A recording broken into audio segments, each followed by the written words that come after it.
नमस्कार विद्यार्थियों, श्री महावीर शिक्षण संस्थान की ऑनलाइन क्लासों में मैं आर.के. मनोहर आप सभी का हार्दिक स्वागत करता हूं, अभिनंदन करता हूं। प्यारे विद्यार्थियों, कैसे हैं आप सभी? मैं ईश्वर से ये आशा करता हूं कि आप सभी स्वस्थ होंगे, मस्त होंगे। प्यारे विद्यार्थियों, हिंदी साहित्य के व्याकरण में हम काव्य गुण और काव्य दोष पढ़ चुके हैं। आज हम चर्चा करेंगे अलंकारों की। प्यारे विद्यार्थियों, अलंकार जो हैं हिंदी अनिवार्य में भी हैं, लेकिन हिंदी साहित्य के जो अलंकार हैं वह अनिवार्य के अलंकारों से बिल्कुल अलग हैं। तो आज हिंदी साहित्य में जो जो अलंकार हैं उन अलंकार की हम चर्चा करेंगे। लेकिन सबसे पहले आज हम इस वीडियो में अलंकार का जो सामान्य जो परिचय हैं, अलंकार के जो भेद हैं और इनकी जो परिभाषाएं हैं, इनके बारे में आज हम चर्चा करेंगे। तो प्यारे विद्यार्थियों, सबसे पहले हम चर्चा करते हैं अलंकार के सामान्य परिचय की। तो देखो, आपके ये जो पाठ है हिंदी साहित्य में अलंकार का जो पाठ है ये कुल 8 अंक का है। कितने अंक का है? 8 अंक का। यानी कि इस अलंकार वाले पाठ से 2 प्रश्न पूछे जाएंगे। कितने प्रश्न पूछे जाएंगे? 2 प्रश्न। जो कितने अंक के होंगे? 4 अंक के। यानी कि ये 8 अंक का है और 2 प्रश्न जो है पूछे जाएंगे, जो कितने अंक का होगा? 4 अंक का। इस प्रकार से कुल मिलाकर ये 8 अंक आपके जो है चैप्टर हैं हिंदी साहित्य में। तो देखो, सबसे पहले हम बात करते हैं अलंकार की कि अलंकार का शाब्दिक अर्थ क्या है। प्यारे विद्यार्थियों, अलंकार का शाब्दिक अर्थ होता है आभूषण या गहना। अलंकार शब्द का शाब्दिक अर्थ क्या होता है? आभूषण या गहना।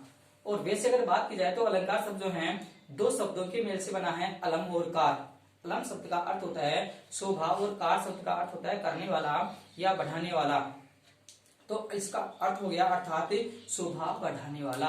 अर्थ क्या हुआ? शोभा बढ़ाने वाला या शोभा करने वाला। तो जिस प्रकार से स्त्री की शोभा जो है आभूषणों से बढ़ती है, ठीक उसी प्रकार से काव्य की जो शोभा है वह अलंकारों से बढ़ती है। तो आइए हम चर्चा करते हैं इसके बारे में विस्तार से। देखो, अलंकार शब्द का शाब्दिक अर्थ की अगर हम बात करें तो होता है आभूषण या गहना, जिसे हम ज्वेलरी के नाम से भी जानते हैं अंग्रेजी में। और हिंदी में क्या बोलते हैं? आभूषण कह दो चाहे गहना कह दो, बात एक ही है। तो अलंकार का शाब्दिक अर्थ क्या हो गया? आभूषण या गहना। और ये अलंकार शब्द जो है 2 शब्दों के मेल से बना है। कितने शब्दों के मेल से बना है? 2 शब्दों के मेल से बना है, एक अलम और एक कार। तो अलम शब्द का अर्थ क्या हुआ? शोभा। और कार शब्द का अर्थ क्या हुआ? कार शब्द का अर्थ है करने वाला या बढ़ाने वाला।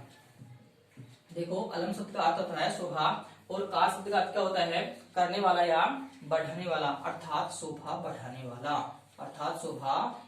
वाला। इस प्रकार से इसका ये अर्थ हो गया टुकड़े करने पर। तो जिस प्रकार स्त्रियों की शोभा आभूषणों से बढ़ती है, ठीक उसी प्रकार काव्य की शोभा, किसकी शोभा? काव्य की शोभा जो है अलंकारों से जो है बढ़ती है। कुछ काव्य आचार्यों ने अलंकार की परिभाषा देखो किस किस प्रकार से दी है। यहाँ पर 2 परिभाषाएं जो है लिखी हुई हैं। आचार्य दंडी ने देखो परिभाषा किस प्रकार से दी है। काव्य शोभाकरान धर्मान अलंकारान प्रचक्षते। काव्य शोभाकरान धर्मान अलंकारान प्रचक्षते। इसका अर्थ होता है काव्य की शोभा बढ़ाने वाले धर्म अलंकार कहलाते हैं। काव्य की शोभा बढ़ाने वाले धर्म क्या कहलाते हैं? अलंकार कहलाते हैं। या हम यूं कहें, काव्य की शोभा बढ़ाने वाले गुण धर्म या तत्वों को ही अलंकार कहते हैं। ये अलंकार की सटीक परिभाषा जो है आचार्य दंडी ने दी है अलंकार के संबंध में। इसके बारे में एक दूसरे आचार्य हैं जिनका नाम है भामह। दूसरे जो आचार्य हैं उनका नाम क्या है? भामह ने देखो क्या कहा है अलंकार की परिभाषा में, न कांतम अपि निर्भूषम विभाति वनिता मुखम। देखो इसका अर्थ क्या होता है? न कांतम यानी शोभा, अपि भी निर्भूषम यानी कि बिना आभूषणों के, विभाति वनिता मुखम, वनिता कहते हैं स्त्री को। आभूषणों के बिना, किसके बिना? आभूषणों के बिना जिस प्रकार नारी की शोभा नहीं होती, किसकी शोभा नहीं होती है? नारी की शोभा नहीं होती है, ठीक उसी प्रकार अलंकार के काव्य सुशोभित नहीं होता। अलंकार के, या हम यूं कहें कि बिना अलंकार के काव्य सुशोभित नहीं होता या अच्छा नहीं लगता। बात वही है जो मैंने यहाँ पर ऊपर लिखी है कि जिस प्रकार स्त्री की शोभा आभूषण से बढ़ती है, ठीक उसी प्रकार से काव्य की शोभा किससे बढ़ती है? अलंकार से बढ़ती है। ये बात यहाँ पर कही गई है। क्या कही गई है? कि आभूषणों के बिना जिस प्रकार नारी की शोभा नहीं होती है, उसी प्रकार बिना अलंकार के काव्य सुशोभित नहीं होता या काव्य अच्छा नहीं लगता या काव्य की सुंदरता नहीं बढ़ती है।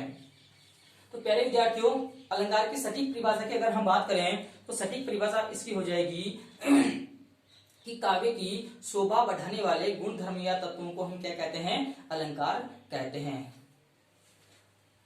अब बात आती है अलंकार के प्रकारों की कि अलंकार के प्रकार कितने हैं। अलंकार के जो मर्मज्ञ जो विद्वान हैं उन विद्वानों ने अलंकार के दो मुख्य भेद माने हैं। कितने मुख्य भेद माने हैं, दो मुख्य भेद माने हैं। और वो दो मुख्य भेद कौन कौन से हैं, शब्द अलंकार और अर्थ अलंकार। प्यारे विद्यार्थियों, कहीं कहीं आपको एक अलंकार और जो है पढ़ने को मिलेगा जिसका नाम है उभयालंकार। तीसरा अलंकार की चर्चा और जो है कहीं कहीं की जाती है जिसका नाम है उभय अलंकार। उभय का मतलब होता है दोनों, उभय का मतलब क्या होता है, दोनों। दोनों कौन कौन से, शब्द अलंकार और अर्थ अलंकार से संबंधित जो अलंकार होता है उसे बोलते हैं उभय अलंकार। लेकिन मुख्य जो अलंकार के जो भेद हैं वह दो ही हैं। कौन कौन से हैं, शब्द अलंकार और अर्थ अलंकार। अब देखो शब्द अलंकार देखो क्या होता है या किसे कहते हैं।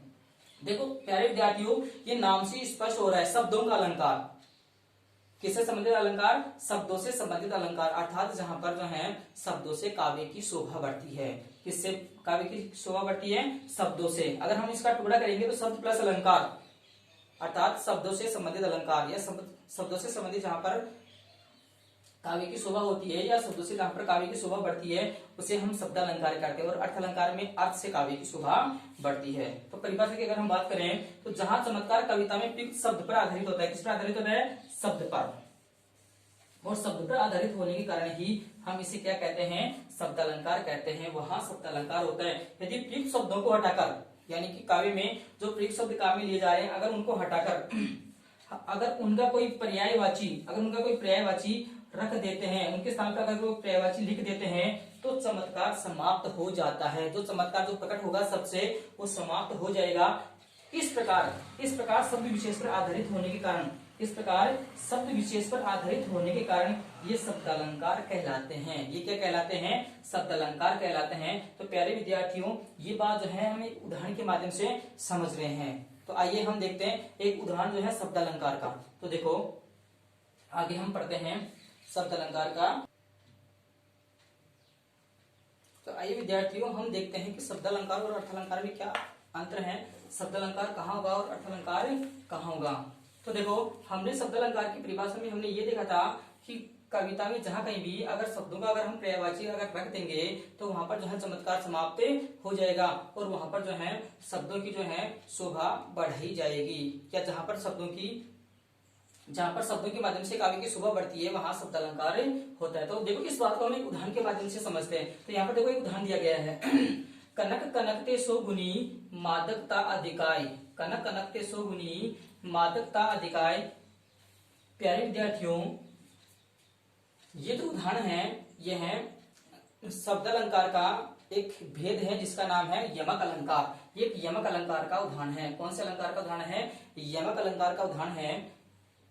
कनक कनकते सो गुनी मादकता अधिकाय, या खाए बोराय जगे व पाए बोराय। यहाँ पर देखो कनक कनक शब्द जो है दो बार आया है। कनक कनक शब्द जो है कितनी बार आया है, दो बार। लेकिन एक कनक का अर्थ जो है अलग है और दूसरे कनक का अर्थ अलग है। एक कनक का अर्थ हो जाएगा सोना और एक कनक का अर्थ हो जाएगा दथुरा। लेकिन हम इस एक कनक की जगह अगर कनक का पर्यायवाची या सोने का पर्यायवाची रख देंगे, मान लो कि स्वर्ण अगर हम रख देंगे या सोना अगर हम रख देंगे तो उसका जो चमत्कार है वह समाप्त हो जाएगा। यहाँ पर जो है इसका अर्थ ही परिवर्तित हो जाएगा। तो यहाँ पर जो है शब्द अलंकार होगा। तो आइए हम देखते हैं इसके बारे में। आगे देखो क्या लिखा हुआ है, कनक कनकते सो गुनी मादकता अधिकाय। इस पंक्ति में कनक शब्द दो बार भिन्न भिन्न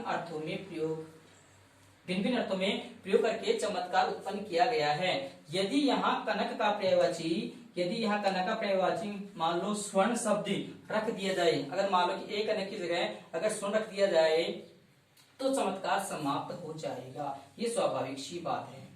अतः चमत्कार शब्द पर आधारित होने के कारण, और वो शब्द कौन सा है, कनक है। तो चमत्कार शब्द पर आधारित होने के कारण इस पंक्ति में कौन सा अलंकार है, शब्द अलंकार है। और ये शब्द अलंकार का जो है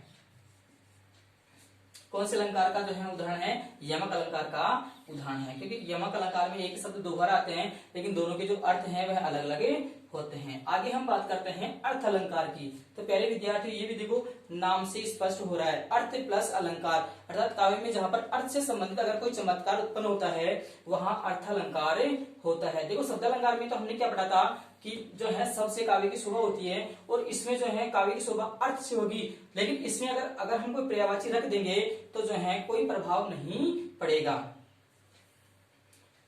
तो देखो अर्थ अलंकार कहां हुआ, जहां कविता का चमत्कार या शोभा उसके अर्थ पर आधारित होती है वहां अर्थ अलंकार होता है। अर्थ पर आधारित होता है, किस पर आधारित होता है, अर्थ पर आधारित होता है। जहां कविता का चमत्कार या शोभा उसके अर्थ पर आधारित होता है वहां अर्थ अलंकार होता है। यदि प्रयुक्त शब्दों के स्थान पर उनके पर्यायवाची भी रख दिए जाएं तो भी चमत्कार यथावत रहता है, अर्थात उनमें कोई परिवर्तन नहीं होता है, वैसा का वैसा चमत्कार बना रहता है। देखो यहाँ पर भी एक उदाहरण के माध्यम से समझा गया है, चली आ रही फेन उगलती फन फैलाए व्यालोसी।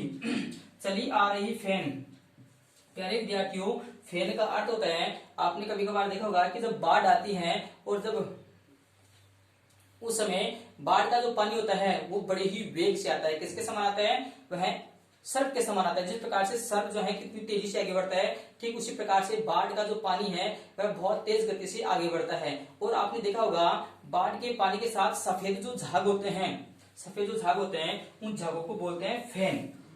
तो चलिए आ रही फेन उगलती फन फैलाए व्यालोसी।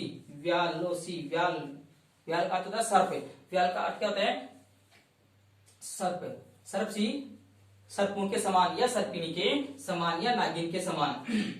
इस पंक्ति को यदि इस प्रकार कहें, कैसे कहें, चली आ रही फेन उगलती फन फैलाए सर्पोसी। देखो हमने इस व्याल का पर्यायवाची रख दिया, क्या रख दिया, सर्प रख दिया। हमने क्या रख दिया, सर्प रख दिया। सर्प का पर्यायवाची व्याल और व्याल का पर्यायवाची सर्प, दोनों का अर्थ एक ही होता है, तो भी चमत्कार या शोभा वैसी ही रहती है, अर्थात अर्थ में कोई अंतर नहीं हुआ, अर्थ उनका वैसा का वैसा बना रहता है। अतः यहाँ अर्थ अलंकार है, अतः यहाँ कौन सा अलंकार है, अर्थ अलंकार।